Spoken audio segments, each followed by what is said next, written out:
Nacogdoches City Council is considering an almost $44 million bond to pay for several city projects, including improvements to sidewalks, drainage, parks, and the airport. KLTV7's Mariela Gonzalez spoke with the chair of the Capital Needs Advisory Committee for more on the expected cost of the projects. We have discussed at length what we felt like would be the best approach to solve some of the capital needs of Nacogdoches. Judy McDonald is the chair of the Capital Needs Advisory Committee for the city of Nacogdoches. McDonald says the committee has been meeting since January, coming up with financial alternatives to pay for city projects. In September, a voters' petition halted the city plans to use certificates of obligation. That process would have allowed the city to pay for infrastructure projects without voters' approval. Now, the committee is proposing a $43.9 million bond to fund 7 projects, including relocation and construction of a new central fire station that will cost nearly $70 million.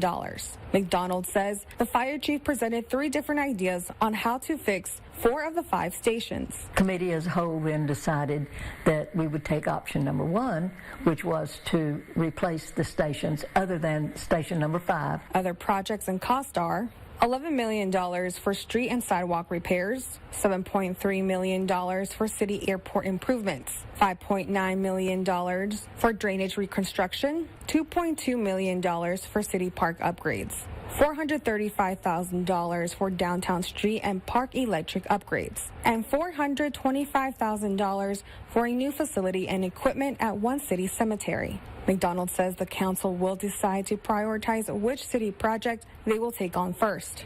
As the council decides how to present those to the general public, if they decide to do a bond, and they will be broken down into the different sections. Mariela Gonzalez, KLTV 7 News.